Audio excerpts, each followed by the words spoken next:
Courtney, thank you for putting this together for us, and thanks for all the logistics work up front. As she mentioned, today we're going to be learning about whooping cranes and how civil works projects and military installations may have viable habitat for viable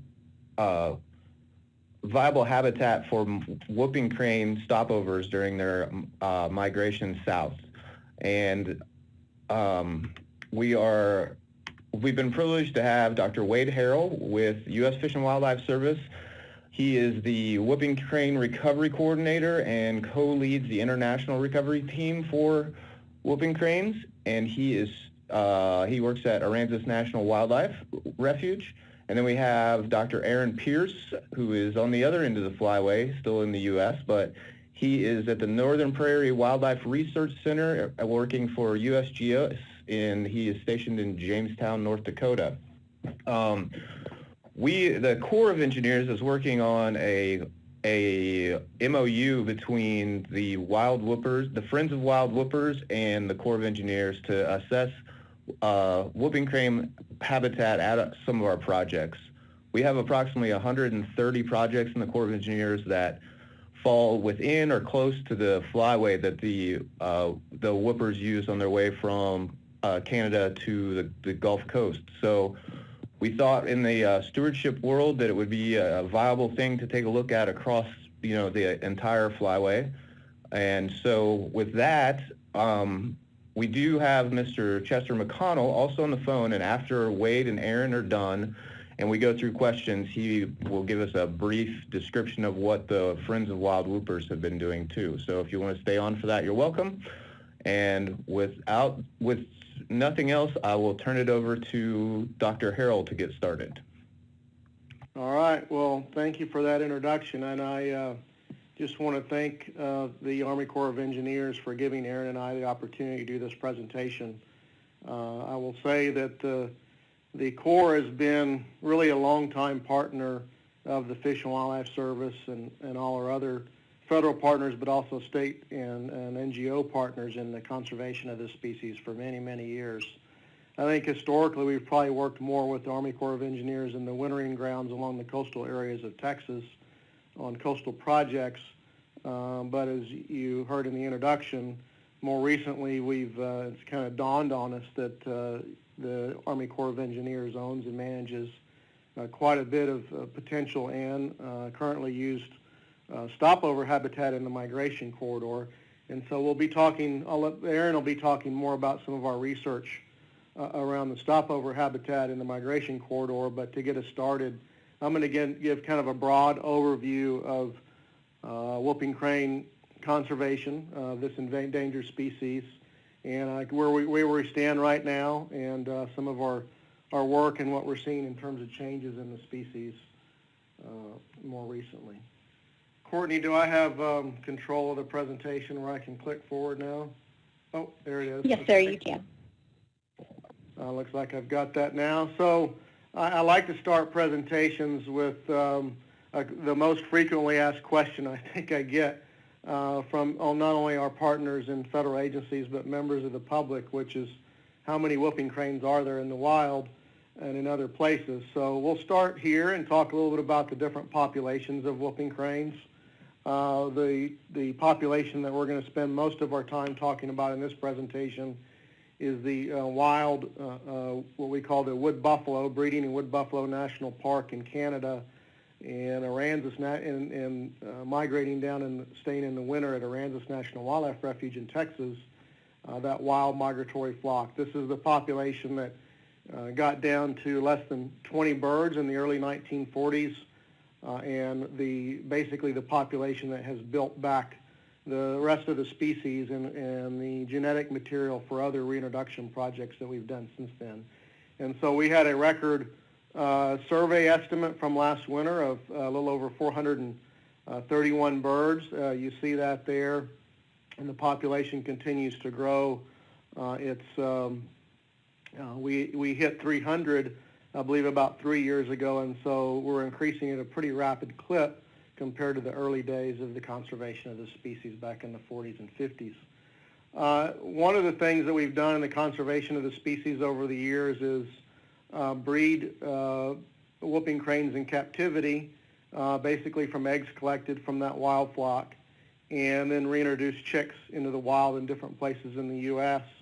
You'll see a few of the Florida non-migratory flock there mentioned with a few birds left. It was an early reintroduction effort we started in the 90s. The eastern migratory flock migrating from Necedah National Wildlife Refuge in Wisconsin down to the southeastern U.S., still an active reintroduction project, a little over 100 birds there.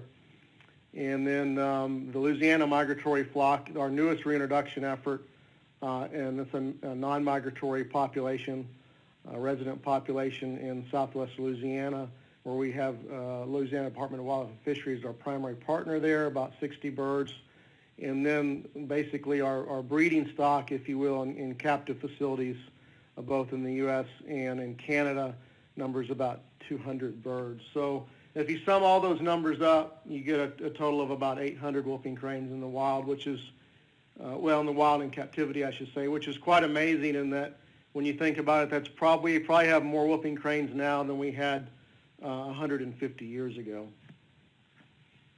We move to the next slide. So the next logical question, once you know how many we have, is how many do we need? Specifically, how many do we need to, remove this bird from the endangered species list, or at least downlist it from a endangered status to a threatened status? So this slide gives those numbers on what we think we need. At least the last time we did a updated international recovery plan with our partners in Canadian Wildlife Service back in 2007. So this is about a 10-year-old plan, but still what we base our management on. As you see, there's three different options basically for that, how that wild Aransas wood buffalo population interacts with reintroduced populations in terms of the numbers we need. Basically, the way it works is the more birds that we have in the Aransas wood buffalo, the wild population, the fewer number of reintroduced populations we need in terms of balancing that resilience of the species overall. And so you can kind of see there where we're at based on my previous slide. You can see we've recently exceeded 400 individuals in that wild Aransas AWBP, as you see it there, population. And then we do have one of our reintroduced populations that's nearing that 120 number. The issue with reintroduced populations has been historically that we're not getting enough wild chick recruitment to offset mortality, so the populations are not self-sustainable at this point, which is a requirement in these objectives. And then objective 2 is maintain that genetically stable captive population that I mentioned earlier as well. And so these are criteria that in the U.S. anyway, under the Endangered Species Act, that the Fish and Wildlife Service would use to make a downlisting decision. In other words, downlisting the species from endangered to threatened. We have not at this point. When we do an updated recovery plan, we will likely also develop some what we call delisting criteria to move it that next step to being completely off the endangered species list. But we have not done that yet. This is just a map of the U.S. of those different populations that I've been talking about and where they lie geographically. You see in the west a population that I didn't mention before, very early, our first reintroduction effort that we have no extant birds in anymore, the Rocky Mountain non-essential experimental population. But as you can see, the reintroduction conservation tool has been tried very much across the U.S. in most of what was the historical range for the species. And then you see that middle area of the Central Flyway of the Great Plains of the U.S. that we'll spend more time talking about today. So I just want to talk a little bit about, and we're going to go specifically into this wild Aransas wood buffalo population and talk about what we're seeing now in terms of the changes. As I mentioned, this is a population that dwindled to a very small number, less than 20 birds in the early 1940s. It wintered. Its wintering range was very restricted, just on Aransas National Wildlife Refuge back at that time. and then the population grew very slowly. It's a long-lived bird with fairly limited reproduction. Laying 2 eggs, generally only one of those eggs hatching and recruiting a chick on average every other year. So fairly slow growing population, a bird that can live up to 30 years in the wild. And so we've seen this slow trend of growth over time, and now as you see that number, over 400 birds in this population, it's starting to hit a little faster clip, if you will, in terms of growth. And along with that population size increase, we're also seeing an expansion in where it spends its winters along the Texas coast. This used to be a bird strictly associated with Aransas National Wildlife Refuge, but now what we've seen is only about half of the population, any typical winter, spends all of its time on Aransas, and a lot of the population is in other places off refuge, private lands, state lands, those kind of things. This particular picture I have here is in a private land area about 120 miles northeast of Aransas in cropland in a rice agricultural field. So I think one of the paradigm changes we've seen in terms of species conservation with whooping cranes is that they're in contact with humans much more than they were in the early days of the conservation of the species. So given that, we've done a lot of outreach efforts with the public. This is one of the things we've tried to put out in areas where hunters may come into contact with whooping cranes, and they need to be aware to watch out for them. I'll mention this specific poster that we developed with Texas Parks and Wildlife. We used at one of the core installations at Granger Lake in Central Texas a few years ago, and we had whooping cranes that spent the entire winter there. Some of that expansion that I was talking about earlier that we're seeing. This is a slide of just the coastal area, the salt marsh habitat that the whooping cranes use in Texas in the winter. And you can see the refuge is just about 2 miles to the east or to the right-hand side of the picture that you see, but you can see some of that marsh edge around the bay on the left-hand side or west side of the picture. That picture is facing north. And what you see is this human encroachment, human subdivisions. This is a canal lot subdivision, a fairly old one, but you see a lot of human infrastructure that whooping cranes now have to contend with that they really never did in the early days of the conservation story of the species when they were just on Aransas.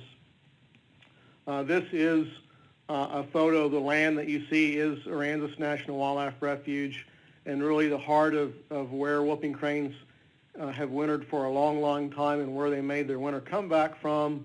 That was purchased by the federal government in 1937, that original unit of Aransas. And what you see here are those barges are actually on the Corps-maintained intercoastal waterway. That probably one of the biggest changes that we saw in those wintering habitats of whooping cranes historically was the dredging of the intercoastal along the marshes in the mid-coast of Texas around the 1940s. We worked with the Corps for many years on the management of the intercoastal waterway to minimize the impacts to whooping cranes. Back in the late 80s, early 90s, we did with the Corps on a Section 7 a major erosion control project along the refuge. And more recently, we've done a number of beneficial spoil disposal areas that are used by whooping cranes on the Texas coast around the refuge with the Corps. Just a close-in picture, you can see that erosion matting I mentioned before. That's right along the intercoastal waterway and a pair of cranes in very typical Texas salt marsh in the wintertime.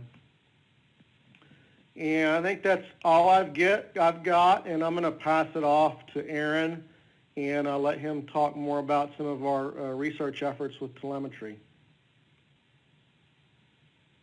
All right. Thanks a lot. Thanks a lot, Wade, for the kind of introduction there, and everyone else for having us. It's a great opportunity to be able to talk with you today.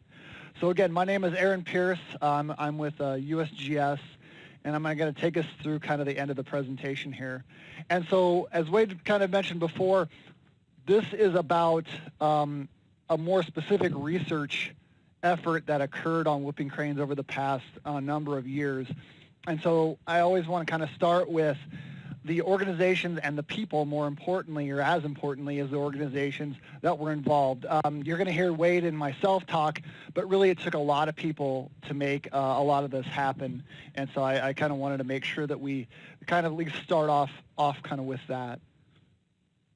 And I hit the wrong button. Okay, so we let's just do a little background on what we're doing here, what we did.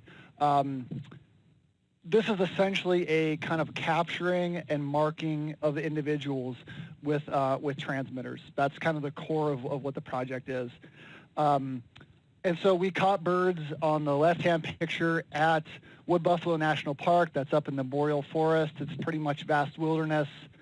Helicopters and actually hand-catching young before they're able to fly, and putting transmitters on them. So it's a method that had been done before, but it's what we used kind of again. On the right side is actually at Aransas National Wildlife Refuge. So we caught the other half of our sample, or the adults that we were going to capture on the wintering grounds. Now this is something that no one had ever done before, so we had to come up with some methods. This, as you can see, I'm kind of setting the trap. It's a leg noose essentially. It looks a little bit silly with the corn in the middle there, but they come to the bait and then get captured by the leg in a leg noose. Worked really well for us, and we're able to get our sample because of the methods there. It's a leg-mounted transmitter. Maybe some of the folks that are in the Flyway have seen birds with these on already. And it's solar powered, so it's going to last for a number of years. It collects GPS points every 4 to 5 of those a day, and then it transmits the information to a satellite system. So that's the basics for the kind of the core of the data that we're collecting here. And so again, and also realize, as you see from the picture there, it's got some field readable components to it. These are individually marked birds. We can kind of, if we get, observations even after the transmitters have failed, and we can get more information, even after the kind of beyond the life of the project. When we started the project, and I kind of worked backwards here, I guess, a little bit. The start of the project, I think, would put some things into context. There was always some interest in getting some more baseline information on cranes, and I don't think that we could ever say that isn't a main component of this project. It's just some more baseline information on the birds than what we'd received before. But there were some other things that were kind of going on, and really are still going on throughout their life. The top picture there is oil or tar sands mining in Alberta. The migratory corridor of the cranes goes through that area. So our Canadian Wildlife Service partners have been and are still very interested in those interactions. Power lines have always been kind of a bugaboo for cranes and something that people have worried about, rightly so. And wind towers are kind of that have been seemingly emerging for quite a while. Obviously, they're now standards on the landscape, but still, how does that potentially affect whooping cranes?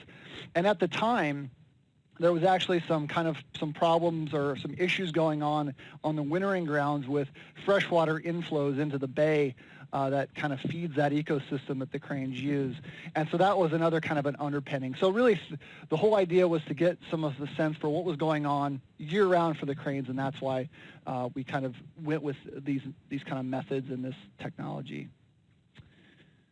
Okay, so we're going to kind of transition into what actually we were learning here. I guess, again, to set the stage, I didn't even really include this, but about 2010 is when we started, roughly the end of 2009, when we started putting transmitters on, till the end of 2016, and we really marked the birds actually a little bit before that. We stopped, I think, in 2014. But in total, we had 68 birds that we marked, and we've been collecting data for this time period. Right now, I think there's only 2 of these transmitters that are still transmitting data. So in essence, we really have all the data that we're likely going to get from this project already. On the right is kind of another way to kick us off here. So what I did was I just pulled out locations from all the years of our study between, kind of right around right now, the end of November to December. So what we find is that, as you'd imagine, migration in almost all the years is pretty much complete. There's a few birds that are maybe still sprinkled through the migration corridor. In our sample, Kansas and south, but for the most part, about 95% of the birds are already on the wintering grounds, and most of them have been there for a little while. So let's kind of get some. We're gonna start kind of big picture, and then we're gonna slowly move to kind of more on the ground and smaller scale stuff. So let's start with some very big picture stuff. And again, this is all information that has been derived from our telemetry data so far. So the migration, and on the right there is it's a stylized, I think I actually made that up, but it's a stylized kind of idea of how the birds move through the migration corridor. The points would be places where they stop at night for 1 to multiple days, and then they actually migrate during the day. So the kind of the line would be that migration route or whatever from kind of stop to stop that they make. And so they kind of move down, or wouldn't matter, move down or move up the corridor depending upon the season.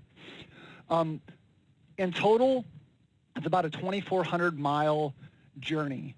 That's including ones that go from wood buffalo to the Gulf Coast. We've actually had birds that, as Wade mentioned, start at like Granger Lake in kind of middle of Texas. Some of them don't make it all the way up. They stay in Saskatchewan for the winter. But to make this kind of full classic migration takes about 2,400 miles.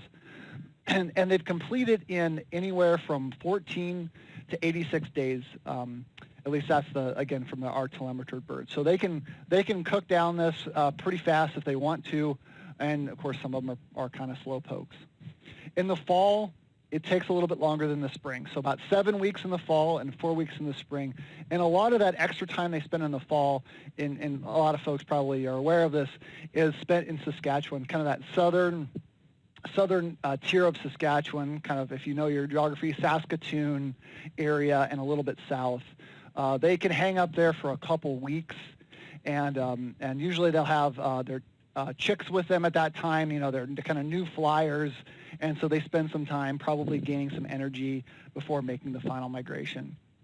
A little bit less. They don't do that in the spring. They don't spend that very long period, those weeks at one place, and so the migration is shorter in spring. Average number of night stops is 11 to 12. I think 11 might be the average for fall and 12 for spring, but it doesn't really matter, right? It's kind of 10 to 12 stops that they make on average to get from place to place. And so, of course, that leads us to the next metric is, how long between stops? I mean, I see a lot of things about, you have to have migration stops every so often. Well, the average distance, the average flight that they make in a day, so from one migration stop over to the next, is 300 kilometers. That is that is the same in the spring and the fall.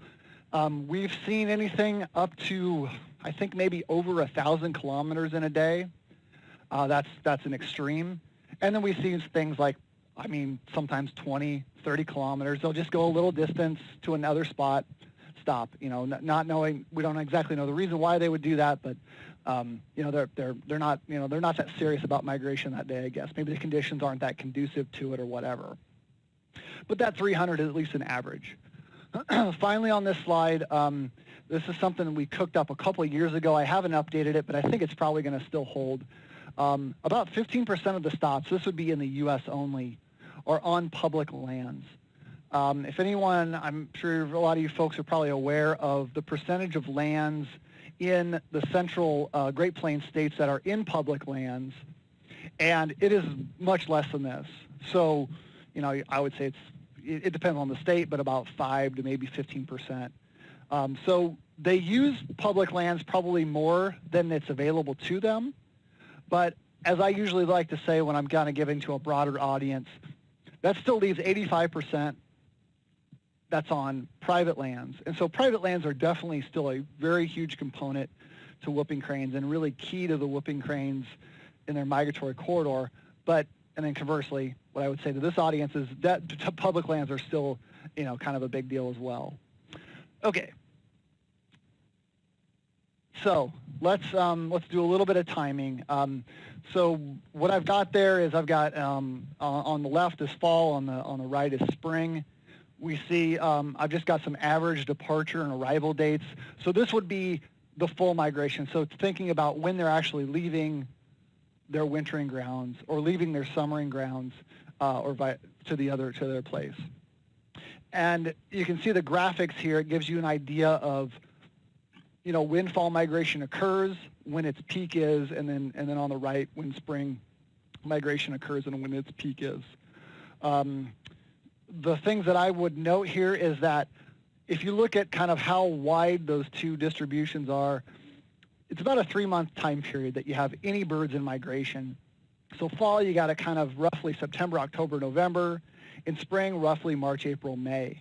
And again, that's for the full migration. And what that means, because any one bird is only migrating from let's say 7 to 10 so 4 to 7 weeks. These birds don't migrate all at the same time. So they have a fairly slow migration or prolonged migration. And you can even get times when you've got birds in any one of the 3 kind of states at any one time. So it's a little bit more pronounced in the spring, where you'll have certain dates, kind of that early May period. We've had birds that are still on the summering grounds. They haven't left yet. They've already arrived. They're still on the wintering grounds. They haven't left yet, and they're actually in migration all at the same time. So they definitely, the whole population kind of takes a while to get up and down the migration corridor. Okay, so that's a little bit about the when. How about the where? Jeremy talked about the migration corridor a little bit. This is a product that we are almost ready to release, or I hopefully within the next couple months release. The Fish and Wildlife Service in the past has created kind of migration corridors based on opportunistic sightings that they've collected, since the 40s. The Canadian Wildlife Service has collected a comparable data set as well. And what we do is we combined those two data sets with the telemetry data to come up with kind of at least a contemporary migration corridor. And this is kind of what we come up with. This at least is a preliminary one that we've come up with. It gives you an idea of, it's got 3 different kind of grades or scales. It's the hottest red or darkest red there is where about 50% of all of the locations are within that area. The second one is 75%, and that lightest shade of red is 95%. So it doesn't include all the areas where cranes have ever been seen or detected, but it gives a pretty good indication of where cranes are. And so this is a type of map a person could use from, let's say, a land management standpoint. Is my area within this? If it's not within it, it isn't that there's never a chance that a whooping crane will use that area. It's just it's certainly a much less of a chance than if it was in, let's say, the center of the corridor. So this is something that we'll soon be able to share, and this will be actually freely available to everyone, so that depending on whatever you're trying to manage or consider, this will be out there for you. This is a similar product, and I only bring it up because it's actually available right now.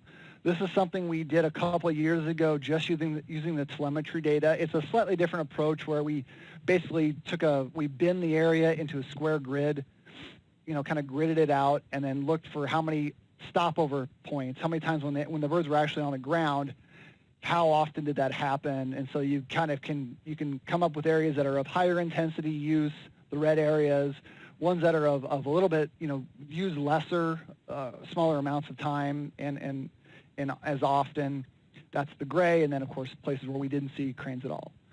So this would be something that you could look up right now if you wanted something kind of in the interim.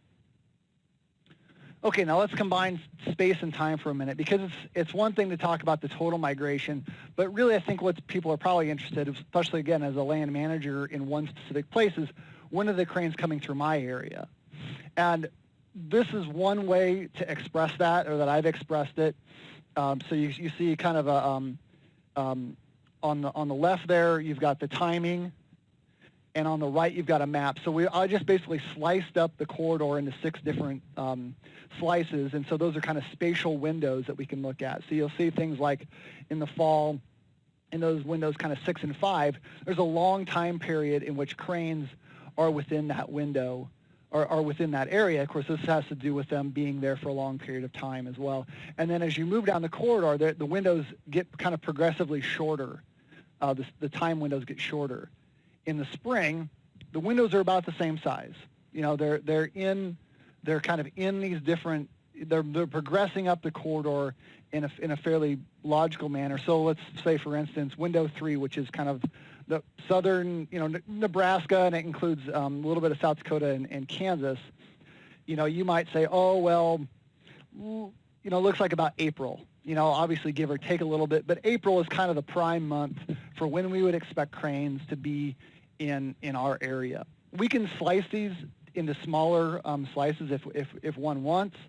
I've done that for a few of the kind of very important areas, but I still think something kind of large like this makes a little bit more sense. I mean, you're never going to pinpoint it to, today is an important day, but tomorrow isn't. I mean, there's always going to be a gradient, and there's always going to be some migration seasons that are a little bit different, in early spring and what have you. But this gives us some idea of kind of when and where the cranes are during migration.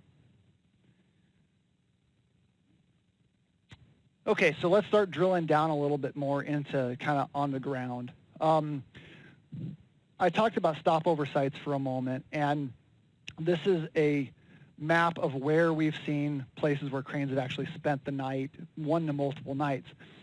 A single night visit, when they're there for when they get there in the evening, spend the night, and leave the next day, is the most common stopover length of period time. It's just 1 night. That's the smallest dots there. The larger dots is when they spend multiple nights there. So as you can see in the fall, you get a lot of clustered in Saskatchewan, but really you can have those multiple night visits kind of anywhere throughout the corridor. In the spring, although there's a few mixed throughout the entire corridor, it looks like kind of northern Kansas to Saskatchewan is kind of a cluster of where we see these multiple night visits. And so this is, of course, the idea about these, when they're there for multiple days, this is when they can start doing more. I mean, usually when you see these 1-night visits, they're really just going to a wetland, they're spending the night, and they're leaving. But when they're there for 5-6 days, they explore around the area. And that usually becomes kind of the next question as well. Okay, we have cranes, let's say, roosting at a wetland, a specific wetland. Here you see this map. It's a little bit hard to see. I should have made these points a bit bigger. But in the center of this map is a wetland that's got a place where this crane roosted for a couple of days. I don't even remember how long this crane was here. But every now and then, and again, remember, I only collect about 4 or 5 locations a day. So we don't get a ton of daytime locations, but we can see, about a mile northwest, it was up there, and then it spent some time in a field just south of its roosting site. And so the idea is like, well, how big of an area do we need to be thinking about when we see cranes at a specific location? So what I did was just initially, it was to just say, okay, well, what's the center of these locations? And then how far is each one of them from the center?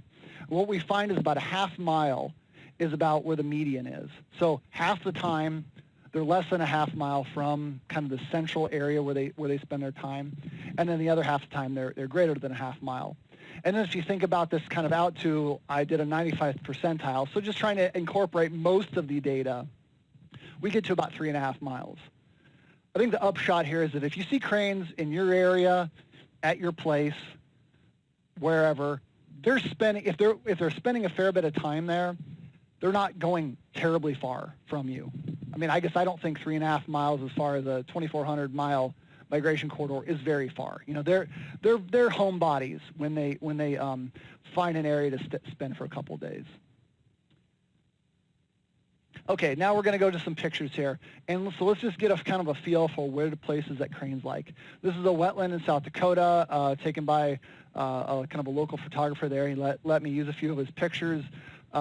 And so this is a semi-permanent wetland. You can see that it's obviously drawn down a bit, so they're kind of at a mudflat area between some cattails and then the water as it would be in the foreground here.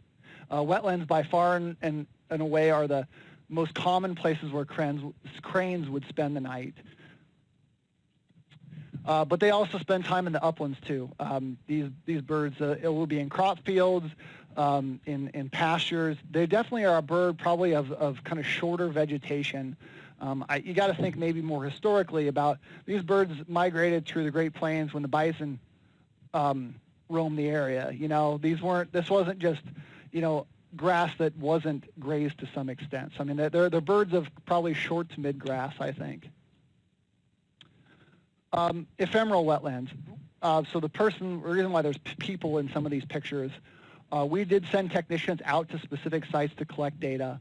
And one thing we had to do was take pictures like this where this is where the crane would have been during the night while they were visiting the area. And so you get fairly ephemeral wetlands. You get more permanent type of wetland. This would be a stock pond or something. This is in North Dakota, but we really saw stock pond use kind of throughout the migration corridor. And impoundment areas. This is kind of I don't actually know much about this one except for it's quite shallow. The person's out there quite a ways, and it's actually surrounded by, I think, 2 or 3 sides by a golf course. So it's kind of a weird one to include there. So I think maybe the next question one would have, I mean, I've shown you a few pictures, but you know, what do we define as stopover habitat for cranes? Like what should we be thinking about? And here I have to really just talk or kind of go to the folks who spent the most time thinking about it. And that's folks along the Platte River in south central Nebraska. It's a critical habitat area that's been designated as critical habitat for whooping cranes. And for a number of reasons that aren't worth maybe going into right now, it's been kind of almost studied to death and worked to death. And so if anyone spent time thinking about that, it's these folks. And they're the ones who actually funded us to go to other sites around to kind of get a sense for crane habitat. But if I had to boil down what they've amassed through time, it would be these 4 points. And I'm actually even gonna kind of point 3 and 4 are really almost kind of the same. And so it has to do with disturbances nearby. Disturbances, I'm mainly thinking about things that are kind of human-related, like roads, buildings, machinery, things like that. Unobstructed views, having a large view area so that they can look to make sure that predators aren't sneaking up on them. And water depths that are somewhat adequate. We'll do slides on each of these, but you know, these birds are, yes, they can float, but they don't really like to float. So they're standing and they're wading in water, and so there is that. And then, of course, having a fair amount of that suitable water depth around them. So a picture like that you see in the background here of some nice shallow areas and sandbars, you know, this is definitely good. Having, you know, 2 square meters of suitable depth surrounded by a bunch of deep water isn't really going to be that useful to them. So disturbance distances. I do include some figures here, and this is actually from a report that you guys can get out of it if you'd like. I'm not really, I don't know that we need to focus a lot on specific numbers for a moment. I will throw a few out there. What you'll see on the bottom is you'll see a histogram of kind of the distance to the nearest disturbance feature that we found. If you look all the way on the right, you see that really huge bar. That's when they actually couldn't determine one. You know, it was like so far out there they never even recorded one. I think I wanted to make sure that was known, but you really can't, you know, calculate an average from a number like that. And then that other little figure there that's got the kind of the boxiness, the middle line there is kind of the median essentially. And it's the median, the 25th percentile, and the 75th percentile. So here you see that little over 500 meters is the median for how close disturbance features were to cranes when they were roosting. And so you can kind of get an idea that they don't like to be terribly close to disturbance features. Maybe, you know, into that 250 meter range or so is probably still okay for them. Click the next. And then we got open areas. You know, they like, and again, you probably could tell from the pictures, they like areas that are open and not specifically crowded with, say, trees, shrubs, tall herbaceous vegetation, even sometimes just topographic features like kind of cliffs or banks. You know, we thought about as areas that would be, you know, impede their vision. Here we've got a median about 200 meters as the closest feature. So think about kind of a radius around the bird. You know, how close do they like to be to these different features? But obviously, the wider open area, probably the better for them. And then finally, water depth. As you can see just from this picture here, you know, this is probably, I don't know if there's such thing as an ideal depth, but I'm sure that they're, you know, quite happy in a depth like this. We saw that the median kind of water depth was around 12 centimeters there, but really all the way, I guess the 90th percentile, that's actually that dot on the figure there, is at about 30 centimeters. So obviously the shallower the better, and even bare mud flat areas isn't a bad thing. But they like, again, this idea of being safe and secure. You know, I'm out here as a coyote, you know, it's not that awful easier for you to trudge through water and I can hear you and I can see you. And so that makes them feel secure. Or that's at least the hypothesis anyway. All right, so we wanted to focus a little bit on reservoirs, and that's what I'm going to kind of wrap us up with here a bit. This is Harlan County Reservoir in Nebraska. This is the Corps of Engineers managed property. And what I wanted to kind of start with here is the idea that, you know, I'm going to show you a couple of these, and of course I've got the points where the cranes actually were at. But realizing that this picture, I don't even know when this picture was taken. That fall 2014 is actually incorrect. I meant to take that off the slide. I don't know when this aerial photo or image was actually taken. So realize that, you know, the suitable depth, who knows where it was really at? You know, I've just made this up. You know, maybe this was the deep water, and you know, obviously shorelines are important, and probably inflow areas that probably get silted in are probably important. But, you know, I don't really know when we look at these where the deep water versus shallower water line was.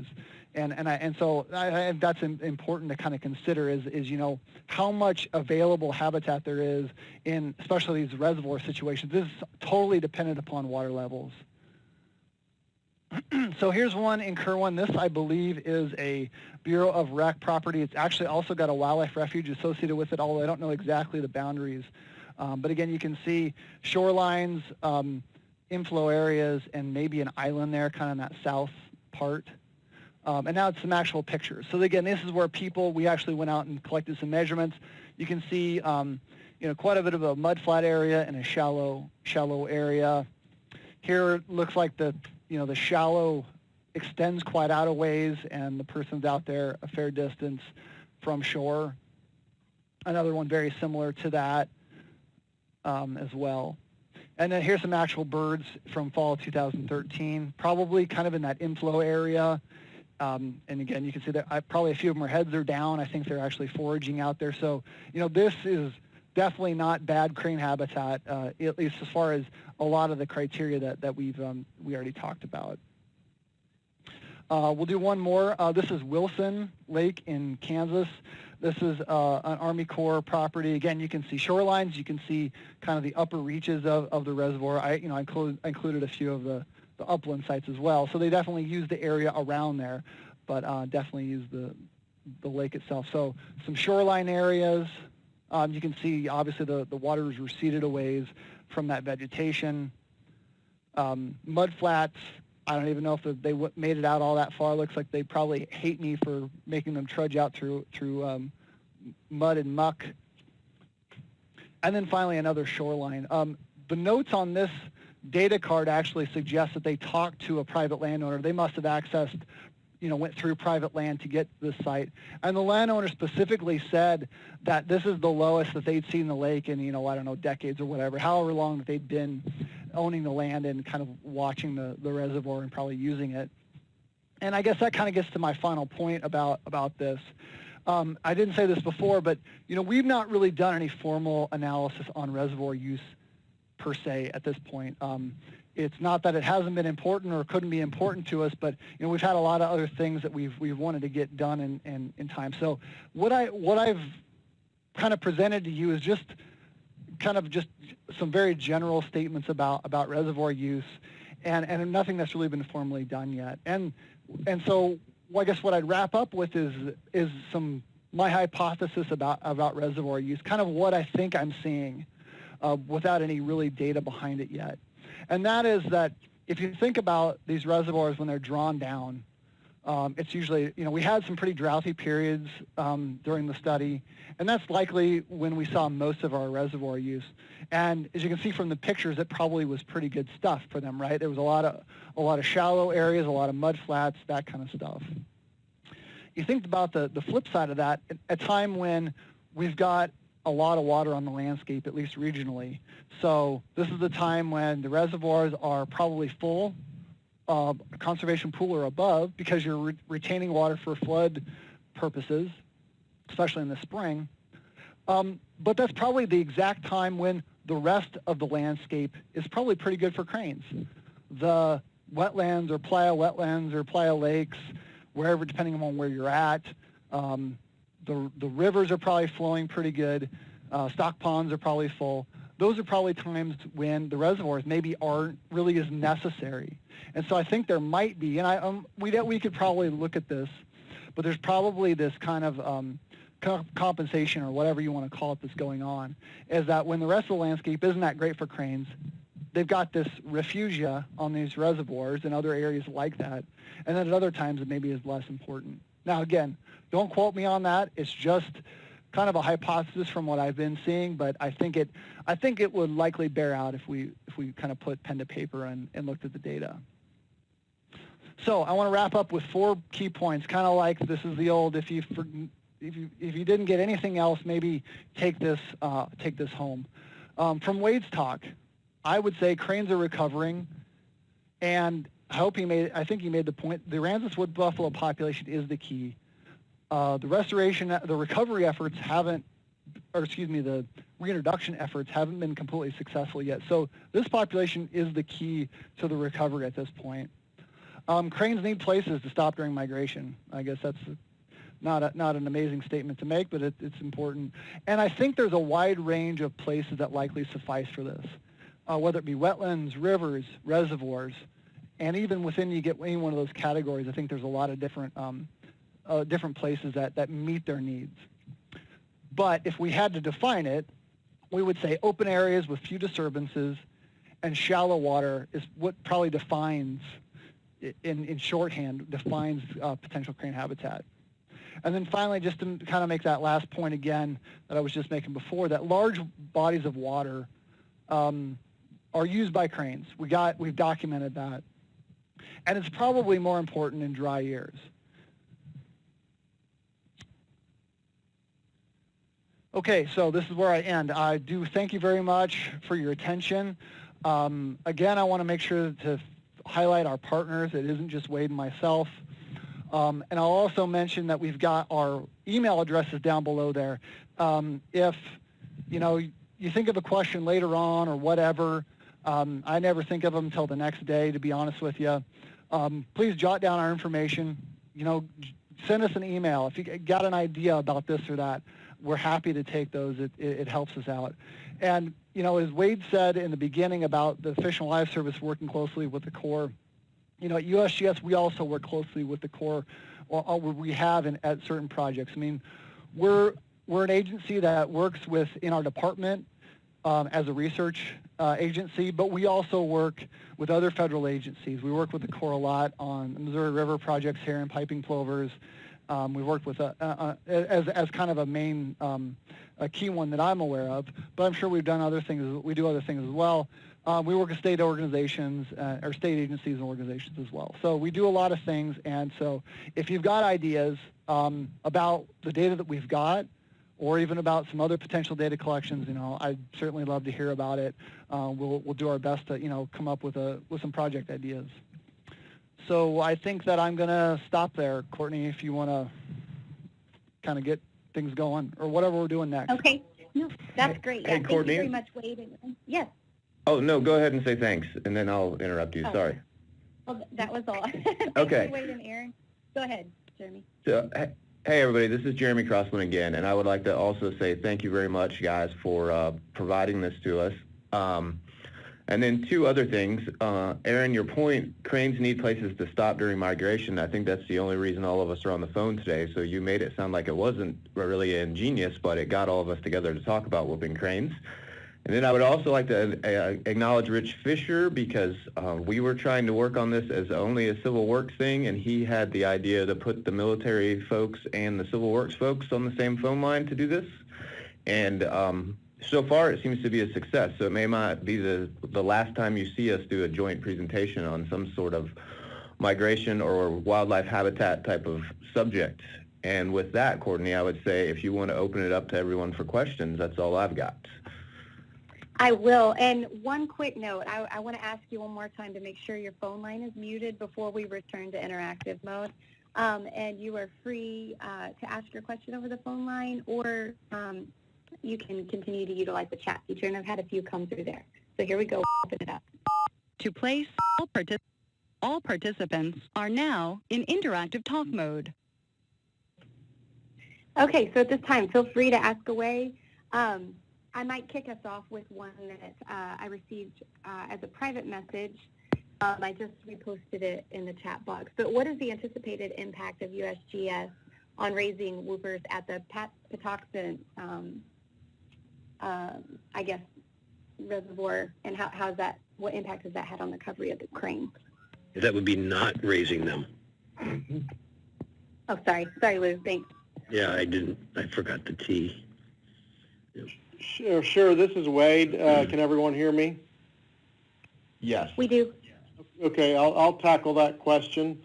So it sounds like many of you may know, the Patuxent Wildlife Research Center in Laurel, Maryland, which is a USGS facility, has been raising cranes in captivity. In fact, it was the first captive facility for whooping cranes established in 1967. So their 50th anniversary, unfortunately, that program was zeroed out in the president's budget, and so USGS came to us and said, let's find a way to transition out of the crane breeding program. And so we have gone through a process with what we call our species survival plan team, which is a Association of Zoos and Aquariums accredited team that manages all our captive whooping cranes.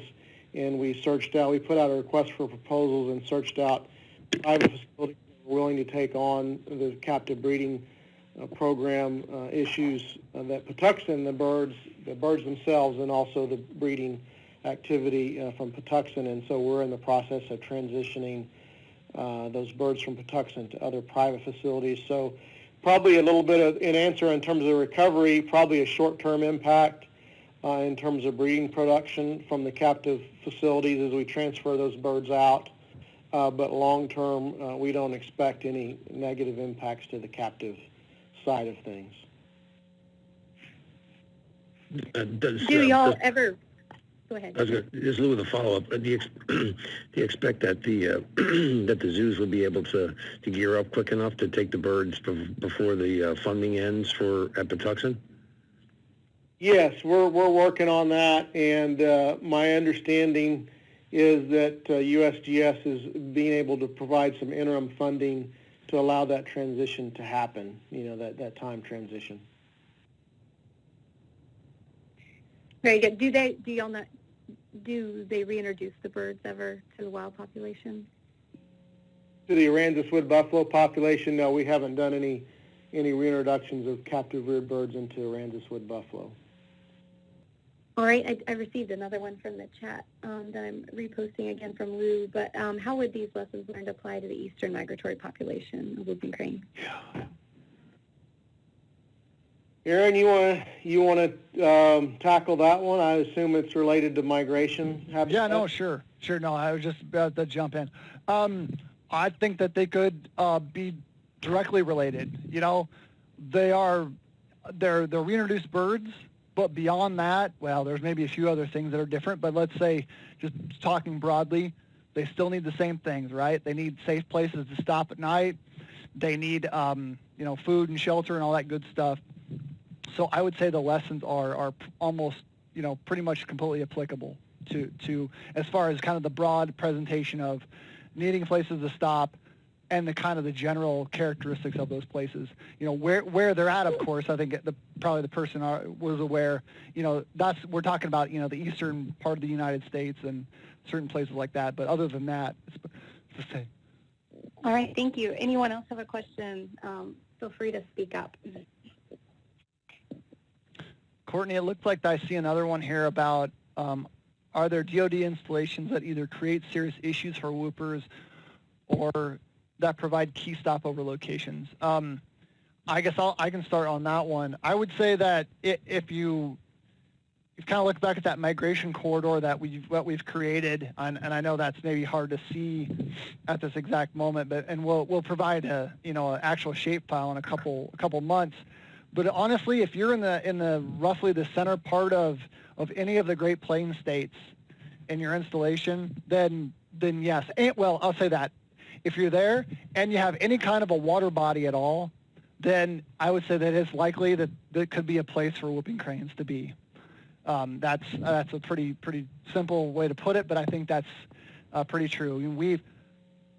I didn't really get into this, but we've seen cranes at some pretty odd places at times. I think they've been, within a couple miles of, a municipal airport or something. Again, for a night. I don't think it was a big, collision issue, but they can spend places in some pretty odd places at times. So I think if you've got a water body and you're kind of generally within the migration corridor, it's a place. And as far as serious issues for cranes,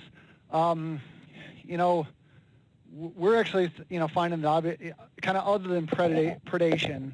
So if you just think about kind of some other things that cranes can kill cranes, I guess maybe that's what we're kind of thinking of here. Well, I guess I should step back. Disturbance, obviously anytime any of us does some things, we could potentially disturb cranes. To the level that actually is detrimental to them, I guess is that's not really my purview right now. But as far as like potentially killing them, they do run into things every now and then. So towers and power lines, it can be an issue. But I don't know that those things are all over the place as well, right? It's not just DoD facilities that those type of things are at. So I don't know that there would be anything special. And I'll just quick follow up on that question in terms of DoD installations. I think I noticed someone from Fort Hood in Texas is on. We did have a documented stopover of some cranes this fall at Fort Hood, and as Aaron mentioned, if you look at the map, Fort Hood falls pretty much right in the migration corridor. Of course, the Fish and Wildlife Service has worked with Fort Hood on other endangered species that occur there, namely golden cheek warblers and black-capped vireos, for many years. So, if that is something that we need to explore more from a partnership perspective, is that something that in natural resource management plans that DoD would like to consider, we're certainly happy to have a discussion about that. Hey, Courtney, this is Rich Fisher. Yes, I'll go ahead, Rich. follow up on that question. So I think the biggest issue for DoD right now with whooping cranes is an incident that occurred on the Platte River a few years ago with the Nebraska Army National Guard. Excuse me. And the National Guard is currently consulting with the Fish and Wildlife Service over that incident and looking at potential impacts of overflights. There is some research about to commence looking at impacts of overflights on cranes on the river. So we don't have any outcomes of either the consultation or the research, but that's something that other installations that are within the migratory corridor of whooping cranes need to keep an eye on. Hey, this is Christine from Redstone Arsenal. We are directly adjacent to Wheeler National Wildlife Refuge in northern Alabama, and we have a pair of that eastern migratory population that like to hang out on our major test area. Does rocket and missile testing.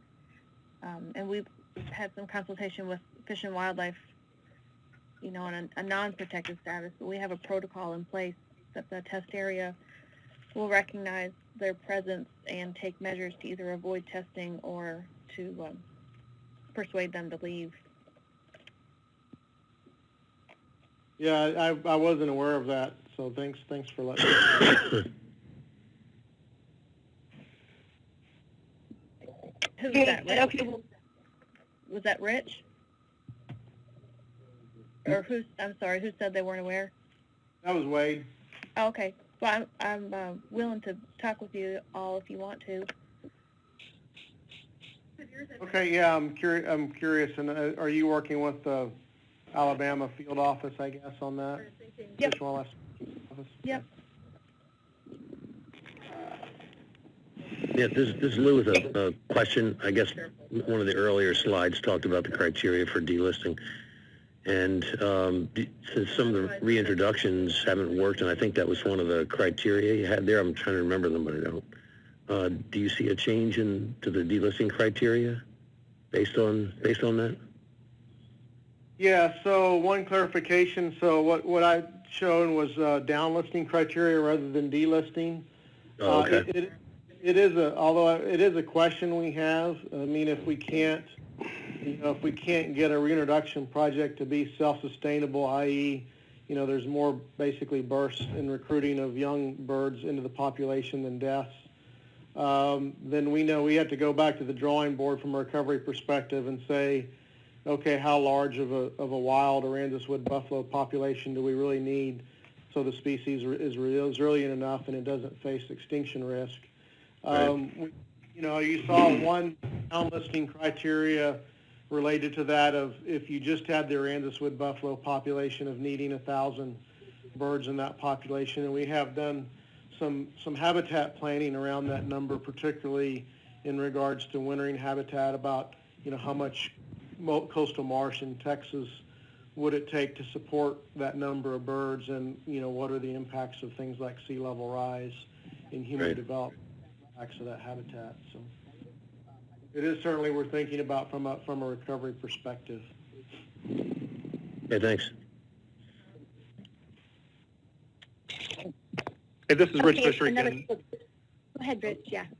I just wanted to acknowledge Chester McConnell and Friends of the Wild Whoopers. I know many people on the line have worked with Chester and Friends of the Wild Whoopers. So Chester contacted me and a few others on the military side to gain access to military installations to look at opportunities to identify and perhaps provide management recommendations for shallow water and wetland areas on military lands. And Chester and his crew visited multiple installations and developed some really outstanding trip reports and management recommendations for installations.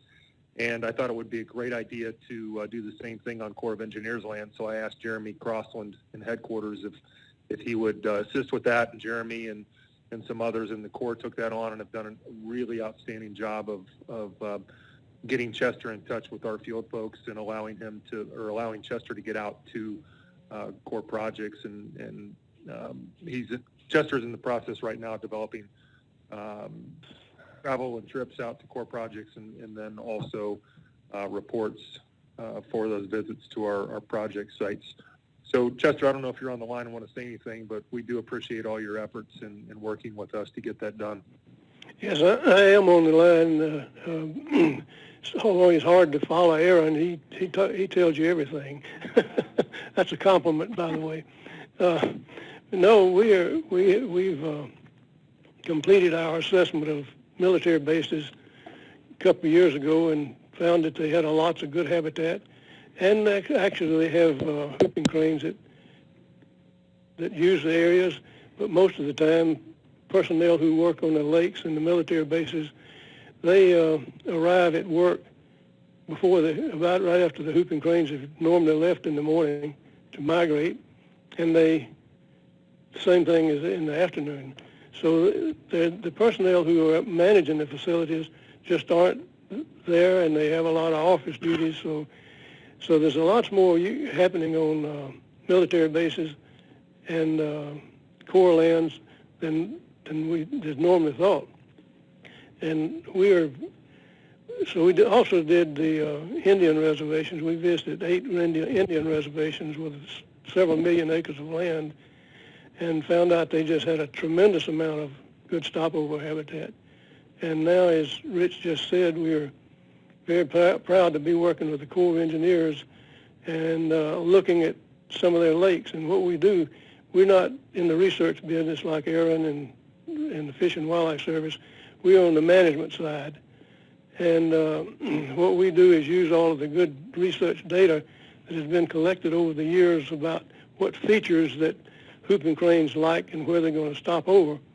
And we go out and look at the, right now for the core lakes, we go on a field trip with the personnel from the Corps and look out to see what's there, what good habitat is there and needs to be protected, and then what potential habitat is there and what would be required to make it good habitat.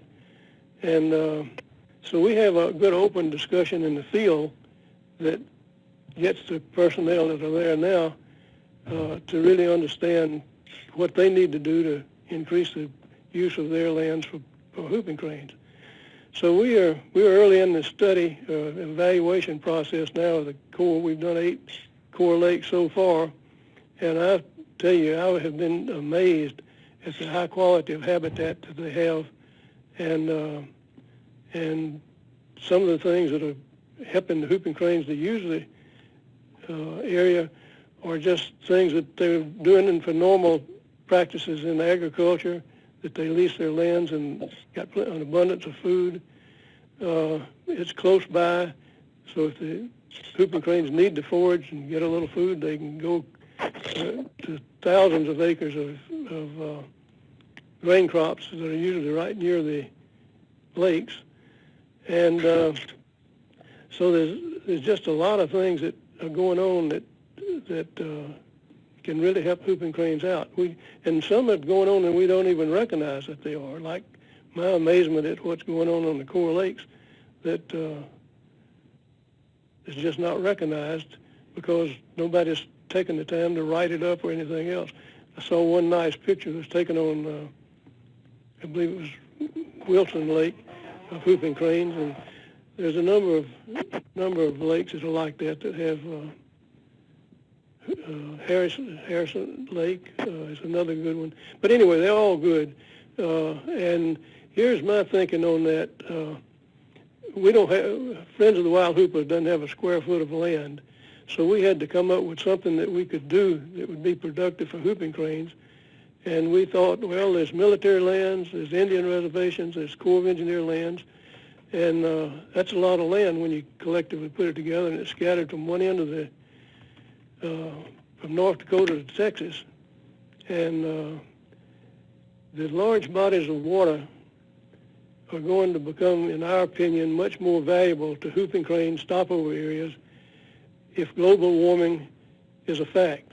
We know it's a fact. We just don't know how long it's lasting and what's going to, what it's causing.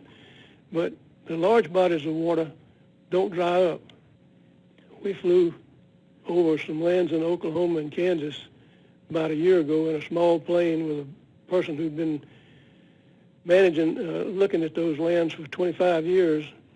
And I thought, oh my God, we've got all kind of ponds down there. Maybe we're in the wrong business.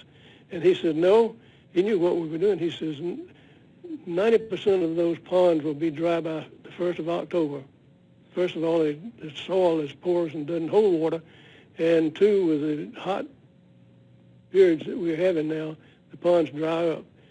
So we're going to have to really start concentrating on those large bodies of water because I think they might really pay off in the future.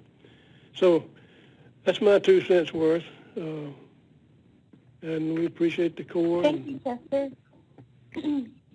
Yes, thanks, Chester. This is Jeremy. And you guys, again, if you would like to reach out to Chester, we didn't put his contact information up, which was a failure on my part, but their website is the Friends of Wild Whoopers. If you just Google him, you can get his contact info to get more information.